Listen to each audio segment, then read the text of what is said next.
नमस्कार, जय भीम, जोहार दोस्तों मैं बता दूं कि जिस प्रकार से भीम आर्मी आजाद समाज पार्टी के चीफ एडवोकेट नगीना का सांसद चंद्रशेखर आजाद रावण ने जिस प्रकार से 2 दिन पहले उन्होंने सरकार को चेतावनी दी थी 72 घंटा को लेकर, जिस प्रकार से बाबा साहब को अपमानित किया जा रहा था, पुतले दहन किया जा रहा था, उसी को लेकर चंद्रशेखर आजाद रावण ने अपने आईडी पे पोस्ट करते हैं और 72 घंटा को लेकर सरकार को चेतावनी देते हैं। चेतावनी देते ही अब मैं बता दूं कि मनुवादी विचार के लोग और जातंगवादी लोग और दो कौड़ी के इंसान, और मैं बता दूं कि दूसरे के तलवे चाटने वाले अनिल मिश्रा के छोटी सी टीम से आने वाले जो बाबा साहब को अपमानित करता है गौरव व्यास, वह माफ़ी मांगने लगा आकर हाथ जोड़कर गिड़गिड़ाते हुए, नाक रगड़ते हुए चंद्रशेखर आजाद रावण के लेकर उन्होंने कह रहा है कि पुलिस प्रशासन से हाथ जोड़कर और निवेदन करता हूं, मैं एडवोकेट गौरव व्यास, हमारे शहर जलने से बचा लो, भीम आर्मी के बाहर के लोगों को ऐसे कुछ न करने दे, हमारे प्रदेश का माहौल ख़राब हो सकता है। मतलब कि ये गिड़गिड़ाते हुए और माफ़ी मांग रहा है पुलिस प्रशासन के लोग से। सोचिए, कहने के लिए तो ये लोग बहुत सारा चीज़ें कह देते हैं। सोचिए कि इन लोग से तो एक पक्षी नहीं मरा सकता है, कुत्ता बकरी नहीं मरा सकता है, और एक मुर्गी का बच्चा नहीं मारा जा सकता है। तो ये चंद्रशेखर आजाद रावण को क्या बोलेंगे? ये तो बिना आलतू फालतू कर बकते रहते हैं। इन लोगों का परसेंट ही कितना है, और काफ़ी लोगों पर अपना जमावड़ा और अपना मतलब कि दबाव बनाने के लिए प्रयास करते हैं। कुछ परसेंट के लोग, और आज पूरे भारत देश में बहुजन समाज के लोगों पे मतलब कि दबाव बनाने के लिए प्रयास कर रहा है इन जातंगवादी लोग। मैं बता दूं कि चंद्रशेखर के 72 घंटे के ऐलान के बाद ग्वालियर पहुंचने से पहले जातिवादियों का अकड़ ठिकाना मतलब कि लग गया और माफ़ी भी मांगने लगा, हाथ जोड़कर गिड़गिड़ाते हुए, नाक रगड़ते हुए। अब सोचिए, समझ में आ चुका लोगों को कि अब हमारे लिए बाबा साहब क्या किए हैं और क्या नहीं किए हैं।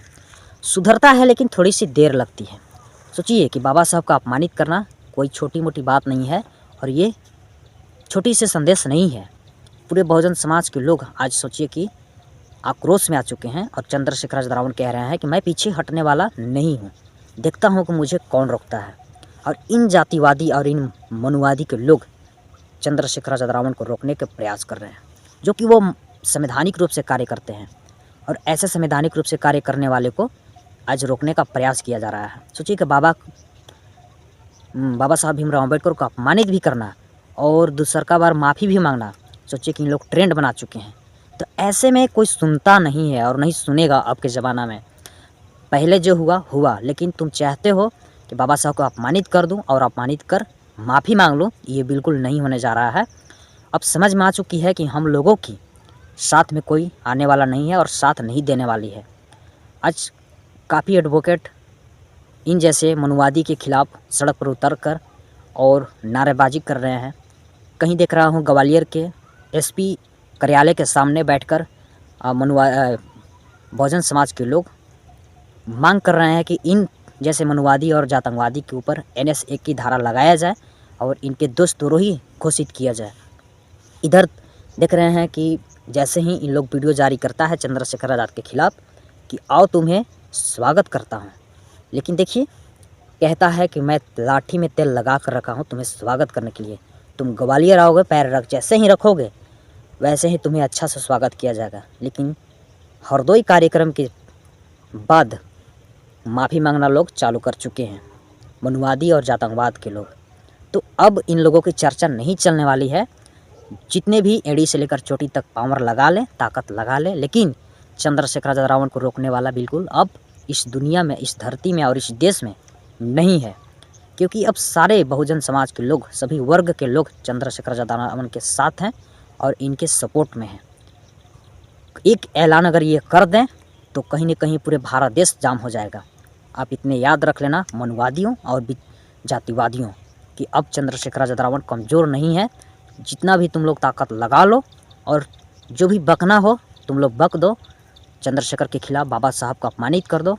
और एक बात याद रखना कि तुम लोग जैसे पाखंडवादी और मनुवादी औकात नहीं है कि तुम लोग बहुजन समाज के सामने आकर पुतले दहन कर दोगे और बाबा साहब के प्रतिमा को तोड़ दोगे। छुप छुप कर काम करते हो तुम लोग, और तुम लोगों को अंदर बहुत सारे डर है, कहीं सामने आ जाऊंगा तो बहुजन समाज के लोग एक भी शरीर का हड्डी और एक भी शरीर का मांस नहीं बचने देगा, तोड़ फोड़ कर और संविधान के तलवार से काट कर और संविधान का जेसीबी से गाड़ देगा। इसलिए तुम लोगों जैसे मनुवादी और जातंकवादी के लोग शरीर में हर समय डर बना रहता है।